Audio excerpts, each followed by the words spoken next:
എൻ്റെ പേര് അന്ന കൊച്ചുമലയിൽ. ഞാൻ തൃശ്ശൂർ കുണ്ടുകാട് ഇടവകയിൽ നിന്ന് വരുന്നു. ആദ്യമായി തന്നെ സീറോ മെറിറ്റ് അല്ല, -0 മെറിറ്റിൽ നിന്ന എന്നെ പരിശുദ്ധ അമ്മ പ്രത്യക്ഷപ്പെട്ട് ജീവനോടെ നിൽക്കുന്ന ഈ അൾത്താരയിൽ വന്ന് അമ്മയുടെ പ്രത്യക്ഷീകരണത്തിൻ്റെ സാക്ഷ്യം പറയാൻ എന്നെ അനുവദിച്ചതിന് അമ്മ മാതാവിനും ഈശോയ്ക്കും ഒത്തിരി നന്ദി പറഞ്ഞുകൊണ്ട് ഞാൻ തുടങ്ങട്ടെ.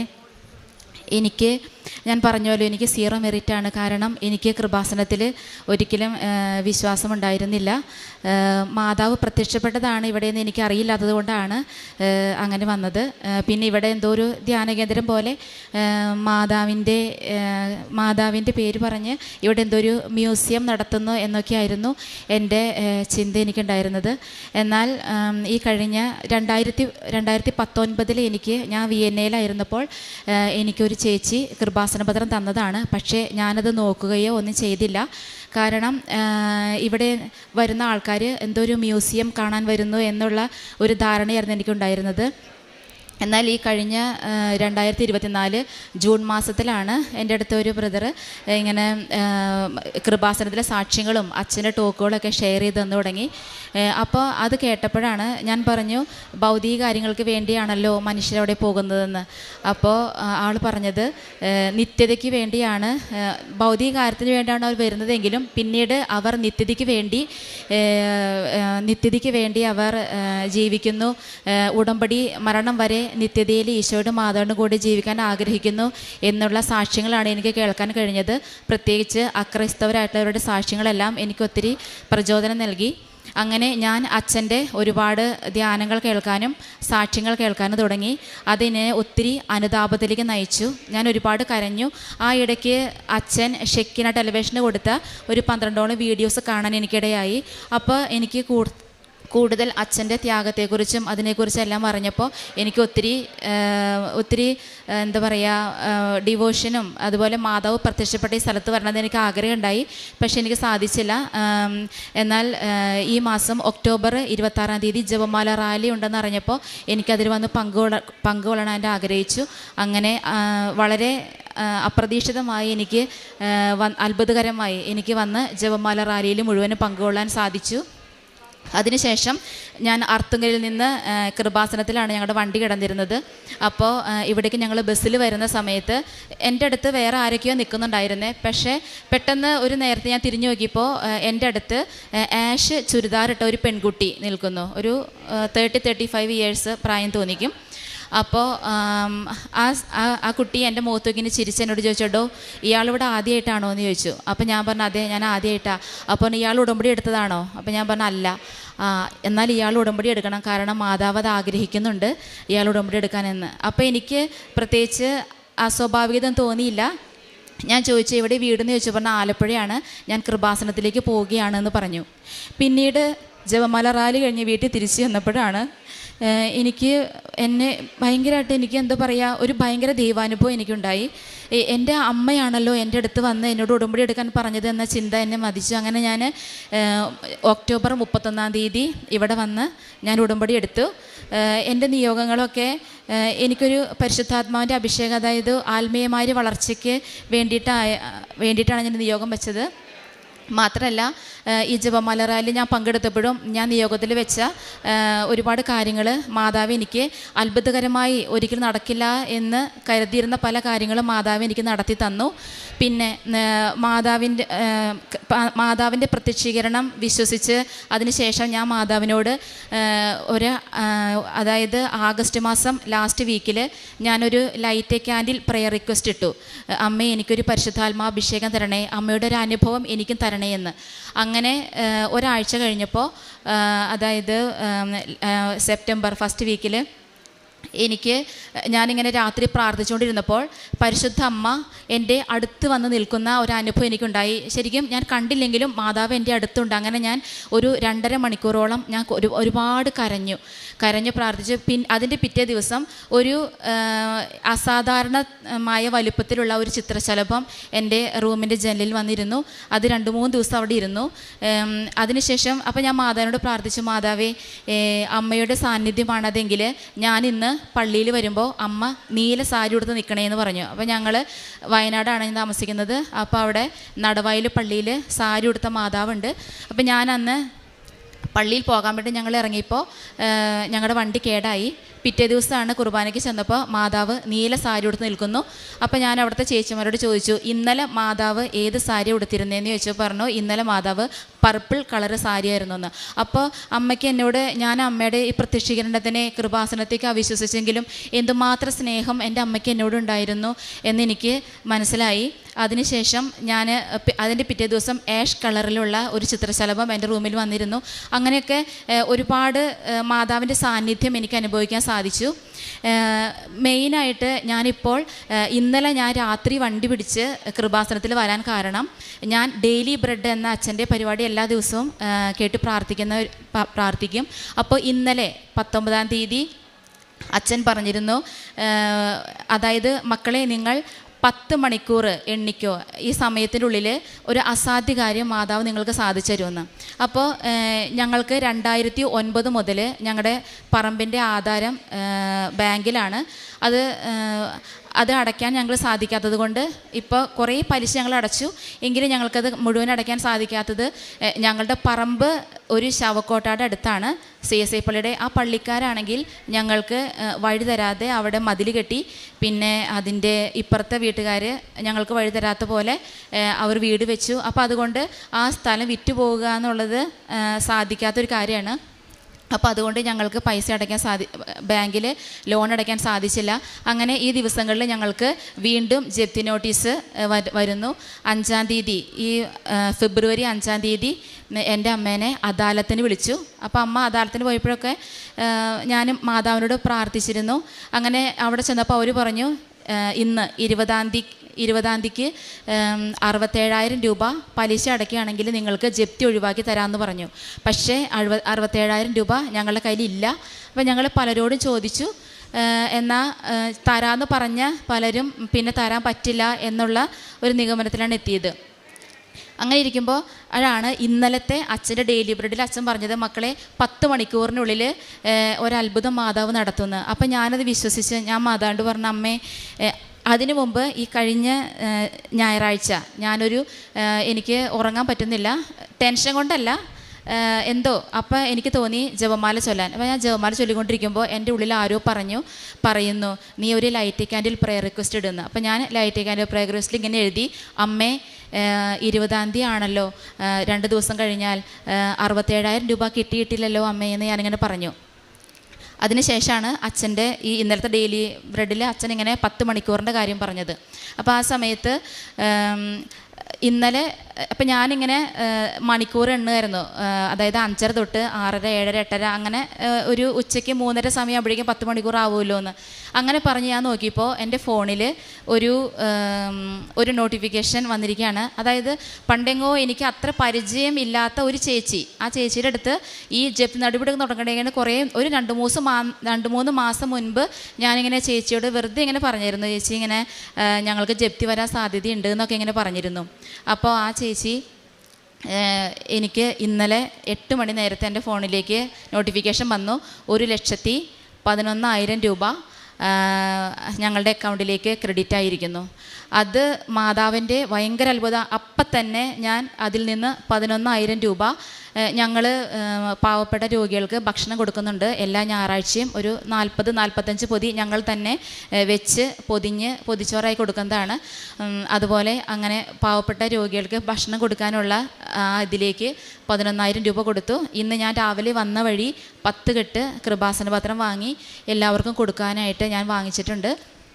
പിന്നെ എൻ്റെ പ്രേക്ഷിത വില എന്ന് പറയുന്നത്, എനിക്ക് ആദ്യമൊക്കെ പത്രം കൊടുക്കാനായിട്ട് ഭയങ്കര ബുദ്ധിമുട്ട് എനിക്ക് തോന്നിയിരുന്നു ഉടമ്പടി എടുത്ത സമയത്ത്, 1 കെട്ട് പത്രം. പിന്നീട് ഞാൻ പിന്നത്തെ മാസങ്ങളിലെല്ലാം വന്ന് 2-3 കെട്ട് പത്രങ്ങൾ വാങ്ങി ഒരു മടിയും കൂടാതെ ബസ് സ്റ്റാൻഡുകളിലും കടകളിലും അതുപോലെ തന്നെ മെയിനായിട്ട് ഞാൻ ഹിന്ദുസിനാണ് കൊടുക്കുക. ഈശോനെക്കുറിച്ച് കൃപാസനത്തെക്കുറിച്ച് അറിയില്ലാത്ത ആൾക്കാർക്ക് പറഞ്ഞു കൊടുക്കും. പിന്നെ കൃപാസനത്തിൽ വന്ന് ഉടമ്പടി എടുക്കാൻ പറയും. അങ്ങനെ ഈ കഴിഞ്ഞ ആഴ്ചയിൽ ഞാൻ 6 അക്രൈസ്തവരെ കൊണ്ടുവന്ന് ഉടമ്പടി എടുത്തു. പിന്നെ എൻ്റെ കാരുണ്യപ്രവർത്തികൾ ഞാൻ ആദ്യം തുടങ്ങിയത് ധർമ്മക്കാർക്ക്, എൻ്റെ പൈസ ഇല്ലാത്തത് കൊണ്ട് ധർമ്മക്കാർക്ക് ഞാൻ ഇങ്ങനെ പൊതിച്ചോറ് വാങ്ങി പാഴ്സൽ വാങ്ങി കൊടുക്കുമായിരുന്നു. അതിനുശേഷം ആണ് ഇവിടെ സാക്ഷ്യങ്ങളിലൊക്കെ കേട്ടതനുസരിച്ച് ഞാൻ ഈ ഓൾഡ് ഏജ് ഹോമിൽ പോയി അവരുടെ തുണികൾ അലക്കി കൊടുക്കുക, അതുപോലെ തന്നെ നഖം വെട്ടി കൊടുക്കുക, അവരോട് സംസാരിക്കുക, അവർക്ക് ശുശ്രൂഷ ചെയ്ത് കൊടുക്കുക. അങ്ങനെ നോളജ് ഹോമിൽ പോയി താമസിച്ച് അവർക്ക് ശുശ്രൂഷ ചെയ്തു കൊടുത്തിരുന്നു. അങ്ങനെ ഒരു സമയത്ത് ഞാൻ ഓൾഡ് ഏജ് ഹോമിൽ ശുശ്രൂഷ ചെയ്തുകൊണ്ടിരിക്കുന്ന സമയത്ത് ഒരു വെള്ളിയാഴ്ച ഞാനിങ്ങനെ പള്ളിയിൽ കുർബാനയ്ക്ക് പ്രാർത്ഥിക്കുന്ന സമയത്ത് എനിക്ക് എൻ്റെ അനിയൻ്റെ ഭാര്യേനെയും പെട്ടെന്ന് ഇങ്ങനെ ഓർമ്മ വന്നു. അപ്പോൾ ഞാൻ അവർക്ക് വേണ്ടി കുറേ കരഞ്ഞു പ്രാർത്ഥിച്ചു. അന്ന് വൈകുന്നേരം എൻ്റെ ഹൃദയത്തിൽ നിന്ന് ആരോ പറഞ്ഞു അവർക്ക് വേണ്ടി ഒരു light a candle prayer request ഇടുന്നു. അപ്പോൾ ഞാനൊരു light a candle prayer request അവർക്ക് വേണ്ടി ഇട്ടു. അതൊരു വെള്ളിയാഴ്ചയായിരുന്നു. ശനി ഞായറാഴ്ച രാവിലെ ഒരു 8 മണി സമയത്ത് ദൈവത്തിൻ്റെ അനുഗ്രഹം കൊണ്ട് എൻ്റെ അനിയൻ്റെ വണ്ടിയൊന്നും മുറ്റത്തുണ്ടായിരുന്നില്ല. എന്നാൽ എൻ്റെ നാത്തൂൻ വീടിൻ്റെ ഉള്ളിൽ തന്നെ ഉണ്ടായിരുന്നു. അതായത് 2-3 പേര് പിടിച്ചാൽ വട്ടെത്താത്തത്ര വലിപ്പമുള്ള വലിയൊരു മരം അവരുടെ വീടിൻ്റെ മുകളിലേക്ക് വീണ് വന്നു. പക്ഷേ ഒരു ചെറിയൊരു മരത്തിന്മേൽ തട്ടി അത് അപ്പുറത്തെ സൈഡിലേക്ക് വീണു. അത് കണ്ടു കഴിഞ്ഞാൽ എന്താ പറയുക, എന്തോ ഒരു ഭയങ്കര അത്ഭുതമാണെന്നുള്ളത് എല്ലാവർക്കും അറിയും. കാരണം വീടിൻ്റെ ചുറ്റും വലിയ മരത്തിൻ്റെ കഷ്ണങ്ങൾ കിടക്കുക, പക്ഷേ വീടിന് മാത്രം ഒന്നും സംഭവിച്ചിട്ടില്ല. അപ്പോൾ അത് അമ്മ മാതാവിൻ്റെ വലിയ അനുഗ്രഹമാണ്. ഞാൻ അതിൻ്റെ പിറ്റേ ദിവസം തന്നെ ഇവിടെ വന്നിരുന്നു. ഇവിടെ വന്ന് അമ്മയോട് നന്ദി പറഞ്ഞ് കൃപാസനപത്രം വാങ്ങിപ്പോയി. പിന്നെ ഞാൻ ഈ ഓൾഡ് ഏജ് ഹോമിൽ പോണ സമയത്ത് അവിടെ ഈ പഴയ പത്രങ്ങളൊക്കെ വായിച്ചിട്ട് വെച്ചിട്ടുണ്ടായിരിക്കും. അതെല്ലാം ഞാൻ കളക്ട് ചെയ്ത് കൊണ്ടു കൊടുക്കും. പിന്നെ ആരെങ്കിലും ഇങ്ങനെ കൊടുക്കാണ്ട് എവിടെയെങ്കിലും വെച്ചിരിക്കുന്ന പത്രങ്ങളെല്ലാം എടുത്തുകൊണ്ട് കൊടുക്കാറുണ്ട്. പിന്നെ ഇപ്പം ഞങ്ങൾ ഒരു ചെറിയൊരു ഗവൺമെൻറ് ഹോസ്പിറ്റലിൽ എല്ലാ ഞായറാഴ്ചയും പാവപ്പെട്ട രോഗികൾക്ക് വേണ്ടിയിട്ട് പൊതിച്ചോറ് കൊടുക്കും. ഇതൊക്കെയാണ് ഞങ്ങൾ ചെയ്യുന്ന പ്രേക്ഷിത വേല.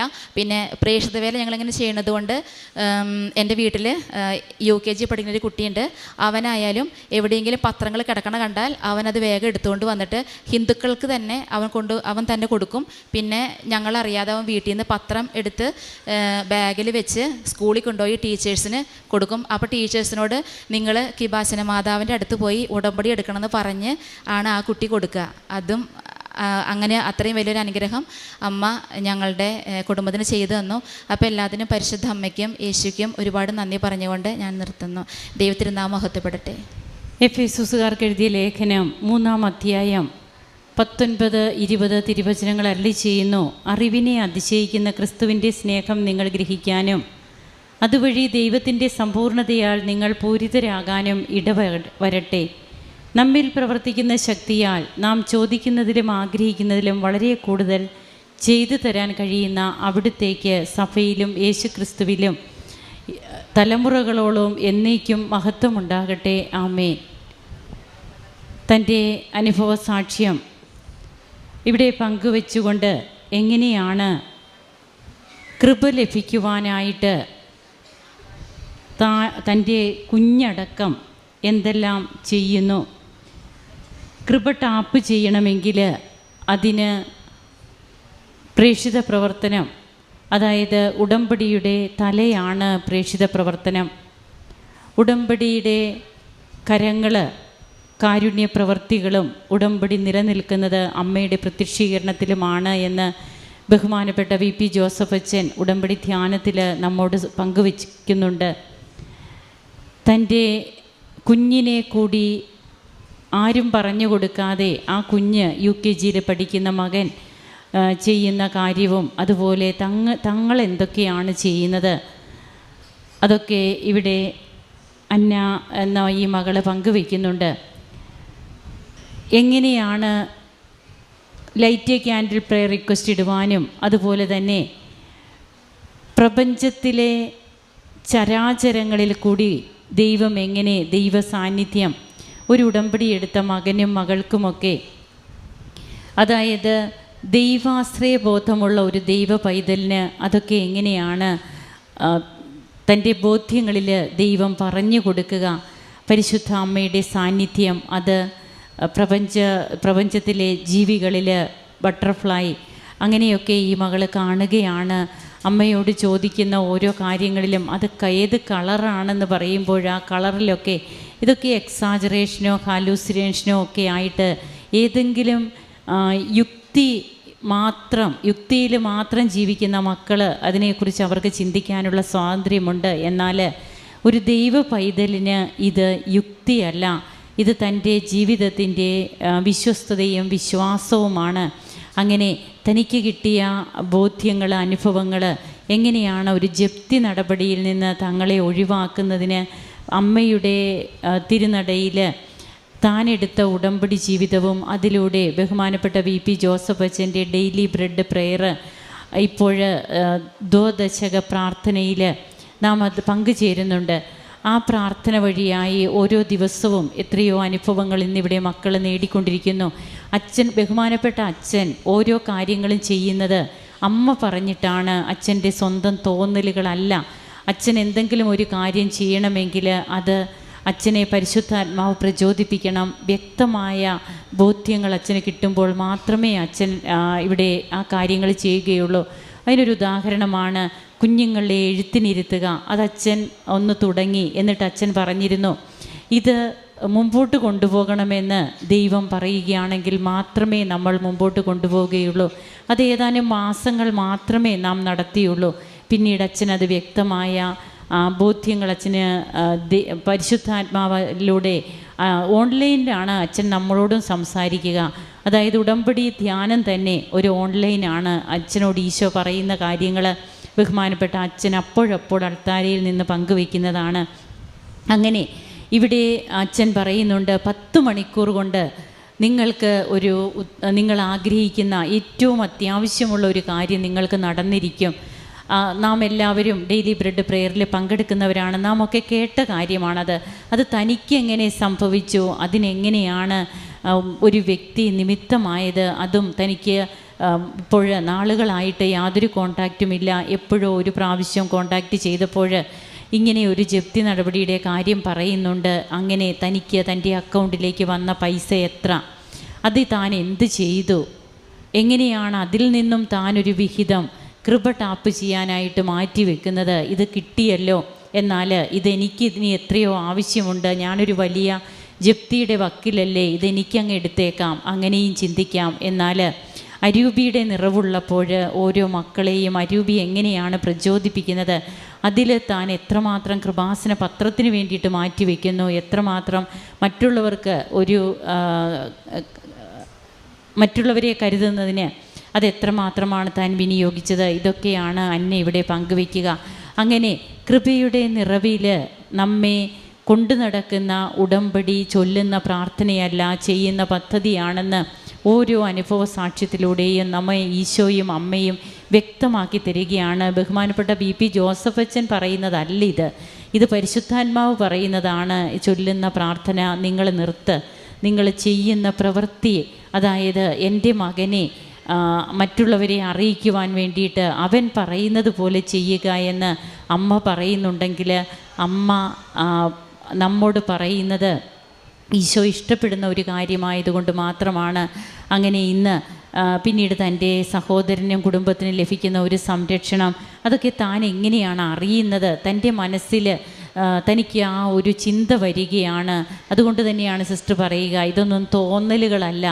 ഈ തോന്നലുകൾക്ക് മാത്രമായിട്ട് യുക്തിയിലുള്ളവർക്ക് മാത്രമേ അതങ്ങനെ പറയാൻ കഴിയുകയുള്ളൂ.